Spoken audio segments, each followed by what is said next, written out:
BBC Whooniverse.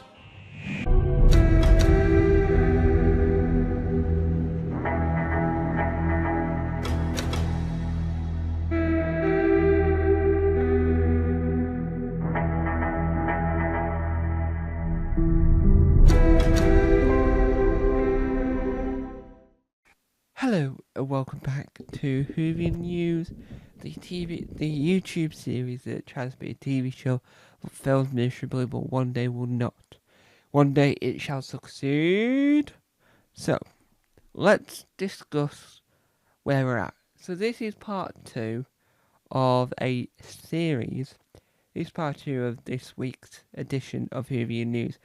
Now, I wasn't going to do part 2, and then I was editing thumbnail and the video film, but what had happened was that we didn't realise that I had said the wrong name for the show.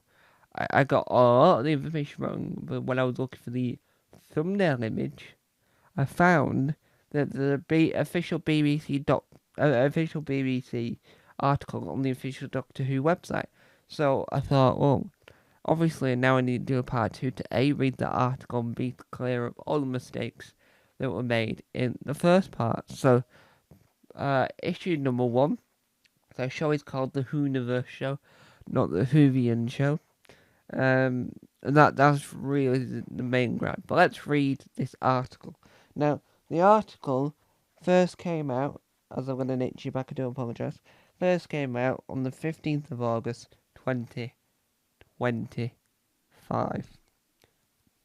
It reads, Tyrell Charles, Tyrell space Charles, Crystal D, and Christine Arabelle, spelled Arieelle,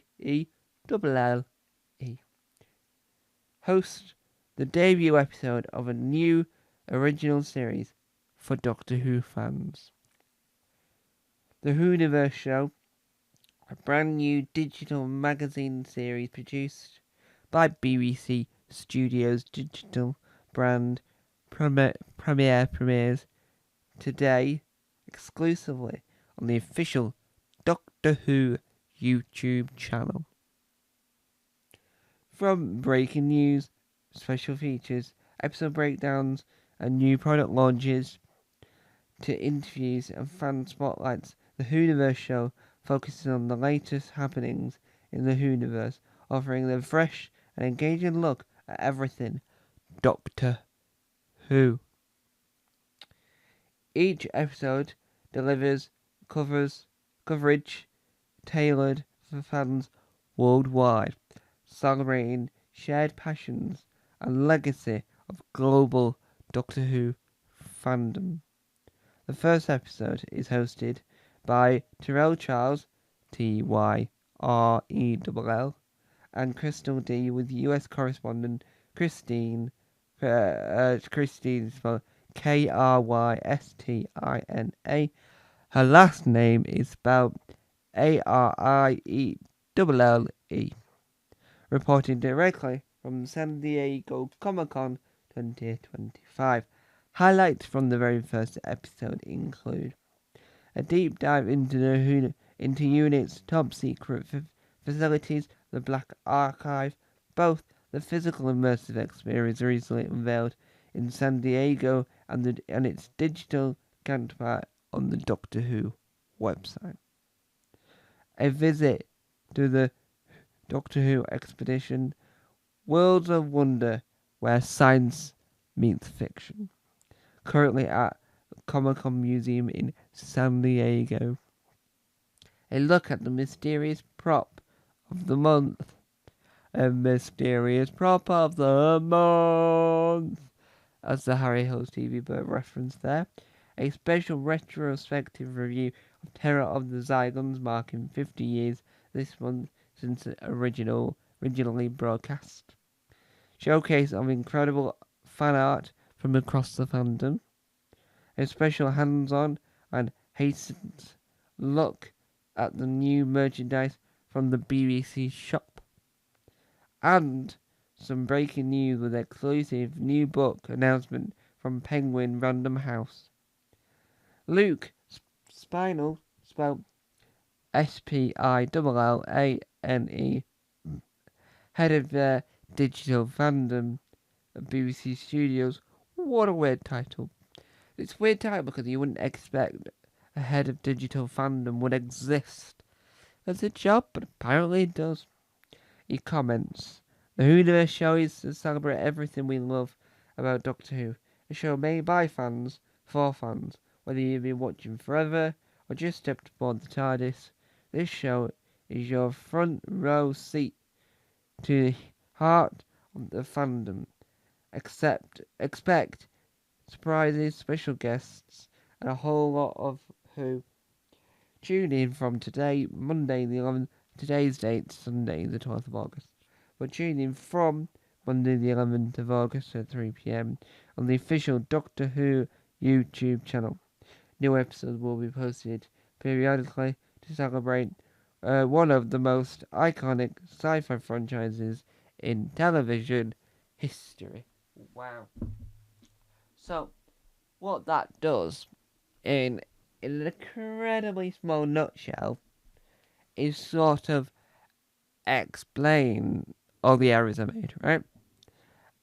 So, names of people, I no longer need to apologise, and the fact that it was called the Whovian show, not the Whovian show. So the main criticism people have got of this news is why now? Why not during the 15th series? And I, for one, I understand why they're doing it now, and I really like it. I think the next episode will improve massively because you always have to start somewhere, and it will get better as the run goes on.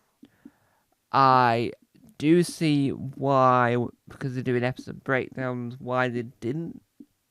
I do see why a lot of people have that criticism of it not happening during the 15th series.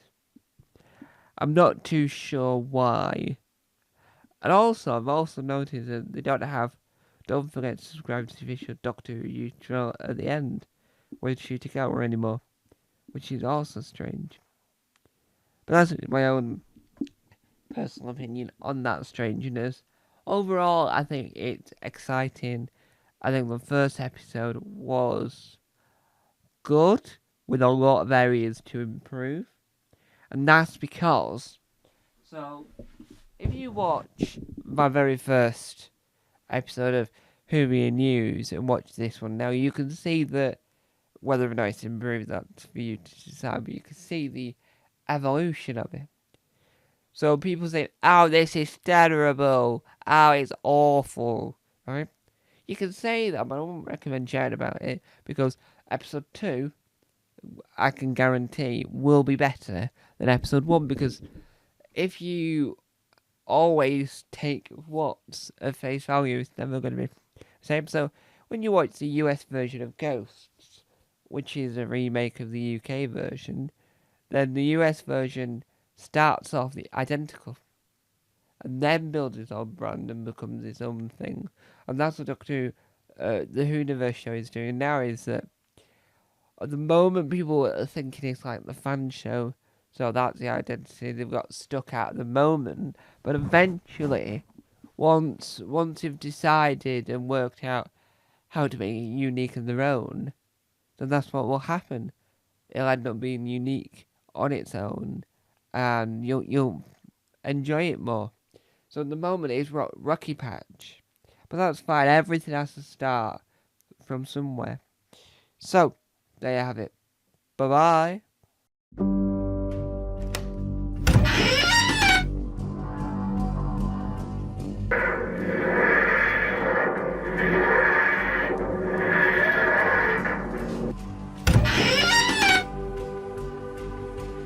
Don't forget to subscribe to the official Tom Mason YouTube channel.